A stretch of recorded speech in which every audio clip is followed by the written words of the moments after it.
Okay, hello everybody. We are here today with fashion entrepreneur Peggy Gray, who's going to talk to us a little bit more about what she's been doing to raise awareness of her products and her fantastic clothing offerings to her consumer, how she understands her consumer, more about one of the ways in which even a small fashion brand can reach consumers effectively and, more importantly, understand what those consumers need. So we're very excited to have Peggy here today.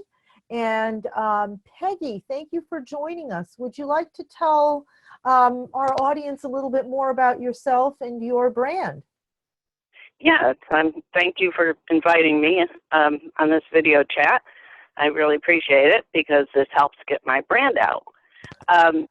I started sewing when I was very young, and I was in the garment industry for many years, so I know a lot about the garment industry itself and how it operates. It's a lot different when you have a big factory and you're a big company than when you're a solo entrepreneur like I am now, and you have to be able to get your name out with a lot less money and a lot less people to help you than the big companies do. So it becomes a really big challenge. The main way that I have found to do it is that I think just one-on-one or in person is really the best way to get your name out there. I do a lot of shows. When I first started on my own, I did a lot of shows where I met my customers and I got a lot of feedback from them. And that's when you know whether or not you have a viable product. If you go to these shows and you know, you get a lot of good positive feedback about certain designs, then I can go ahead and make more along that line because that's my customer. So through that process, that it's really a trial and error process. I make things that I like. I make things I like to make. And a lot of times, though, it's not what everybody else wants. So you have to find a balance. I consider myself an artist. I'm a creative artist. I love creating new and different items. But it's not always what the market wants. So I've had to learn to blend what I enjoy doing with what the market wants. And that's been a challenge. I also do a lot of Facebook marketing. I certainly have my website, but you know, then you have to take the time to drive your traffic to the website so they can find you. So marketing on a small budget for a small company like mine is really a challenge. And even to get someone, you know, people say, well, you can hire someone to do that, but it's not that simple. I make a lot of one-of-a-kind garments, and that means that I have to make the garment, I have to take a picture of it, I have to edit that picture, I then have to have a description of that garment, and then I have to send it off to, I would have to hand that over to someone to then put on Facebook or on my website or a mailing, email, you know, email marketing, for instance, like MailChimp, Constant Contact. Those are really very helpful because those are going directly to your clients, to your customers who have signed up for that service from you. So you know they like what you have and they are looking forward to seeing more of you know, what your new items are and such. But that all is very time consuming. And by the time I hand that over to someone else, I've already done 3/4 of the work. So it's not that simple when you're, you know, working at the level that I'm working to do that because it's still a lot of work. So.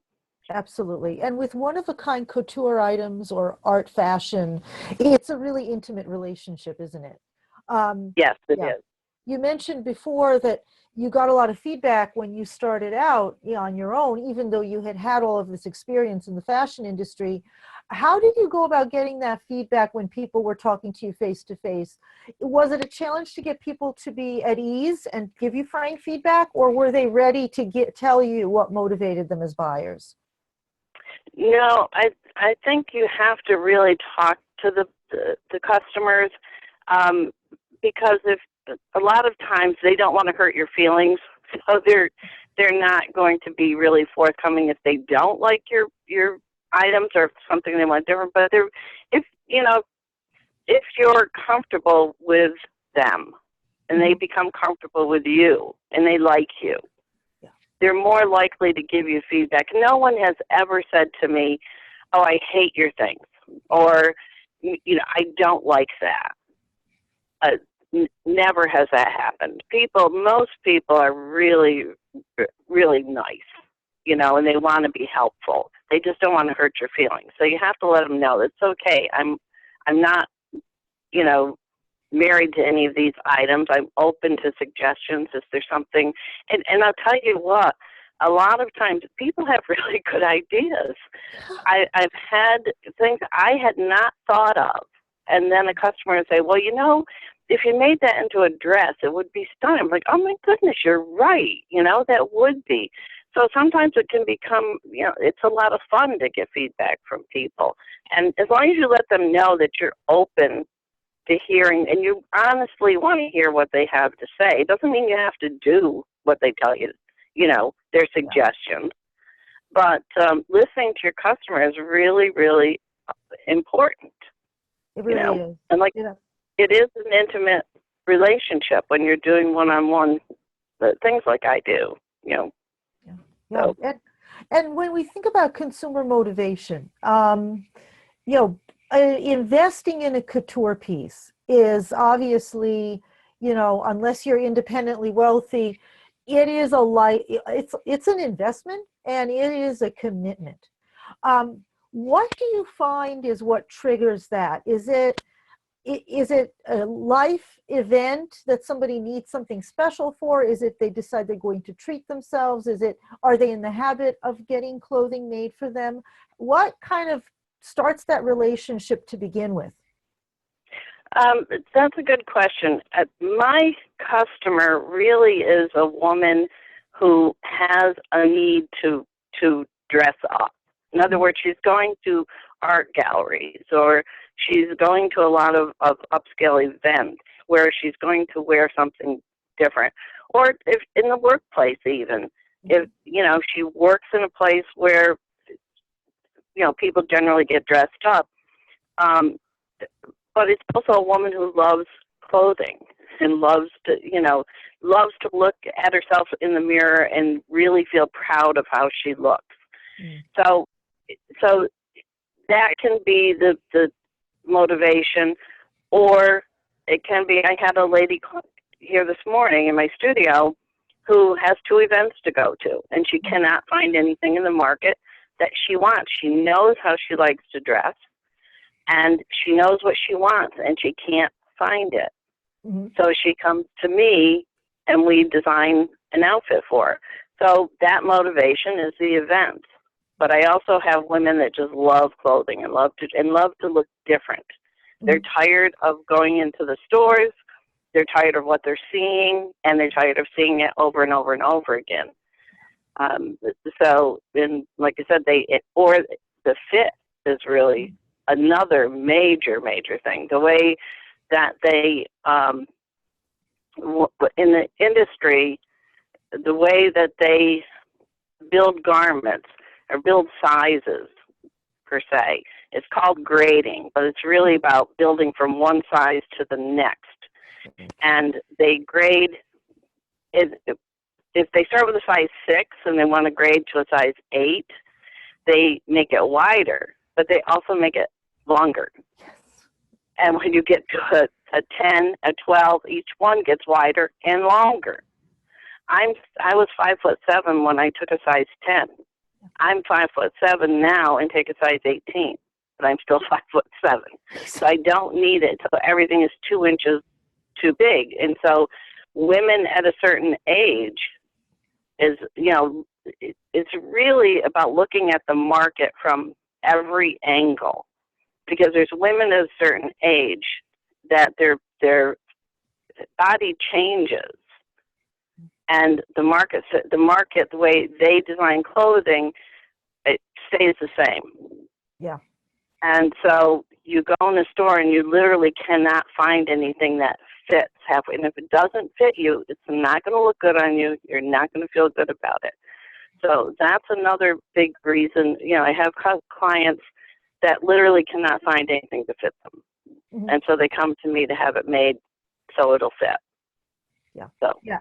And I think if you're an executive or you're, a leader in the nonprofit world, you need to wear clothes that fit. You can't just, wear baggy pants and call it a day. You need to have that tailored impression and that executive polished impression. Yeah, absolutely. And you need to feel good when you look in the mirror. If something's falling off your shoulders or it's, too long, the proportions aren't right, and, it just does not look good on you. You don't feel good. You don't feel good about yourself. You don't feel like you're making a good impression, when you go to the workplace.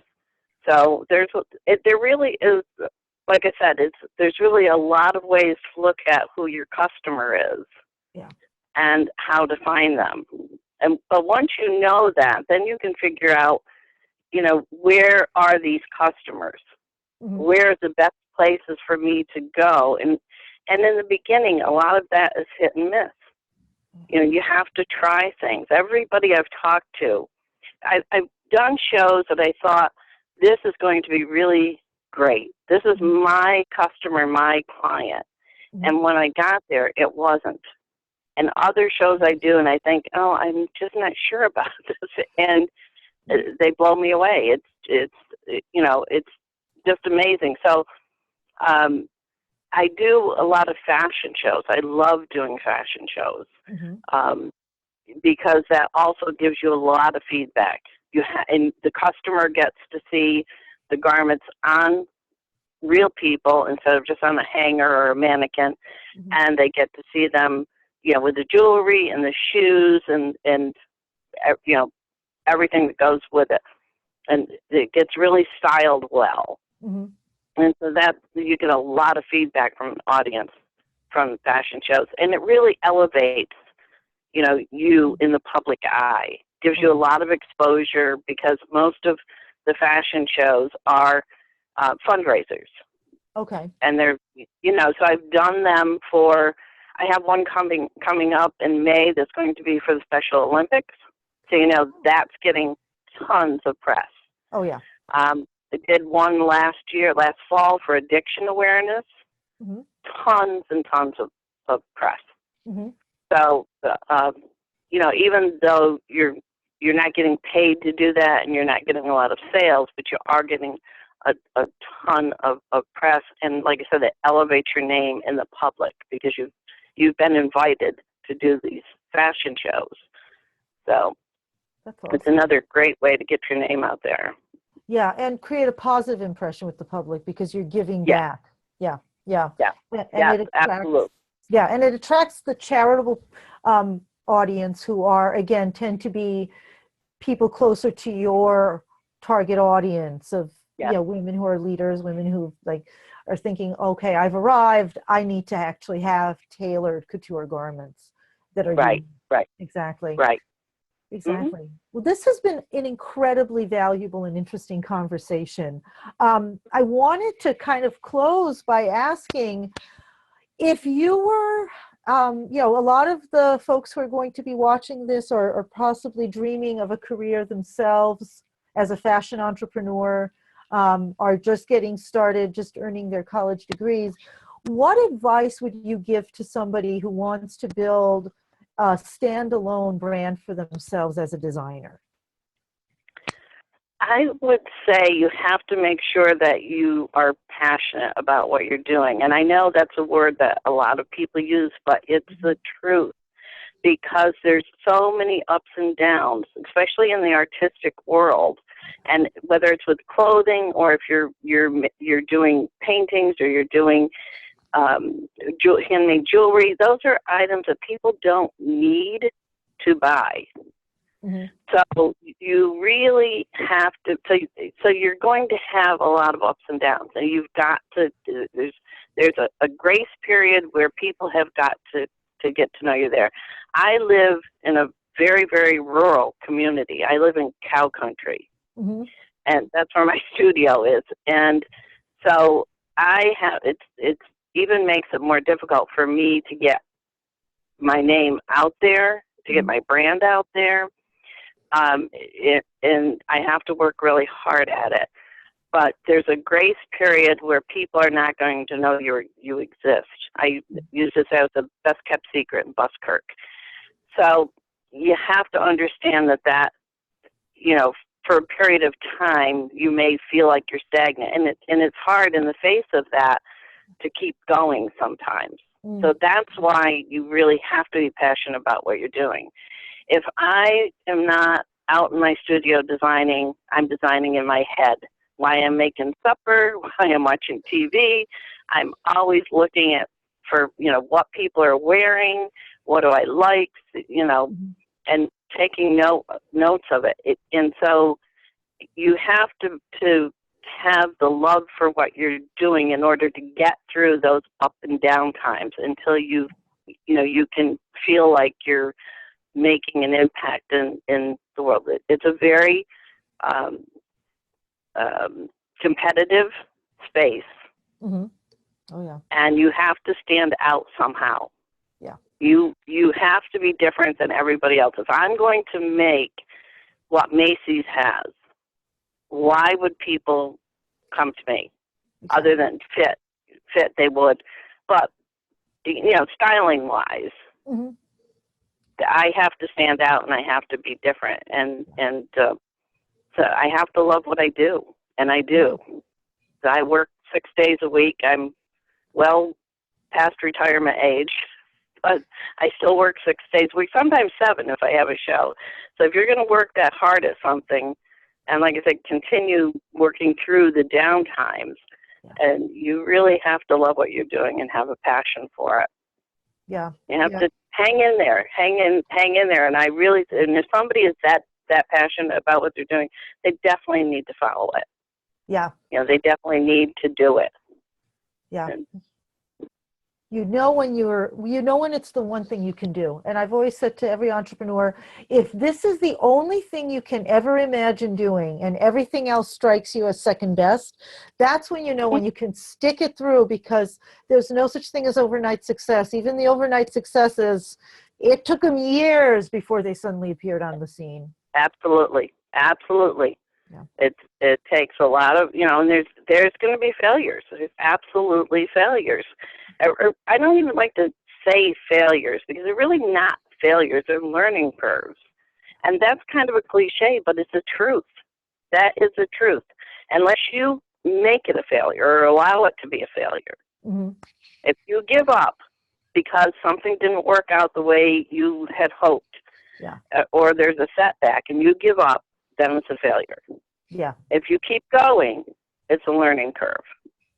And you'll learn from it, and you'll be smarter, and I bet you don't make that mistake again. You might make another one, but you won't make that one. But it's how you learn. It's really how you learn. Nobody comes into this life knowing everything, for sure. Absolutely. Well, it's been an absolute delight talking to you, Peggy.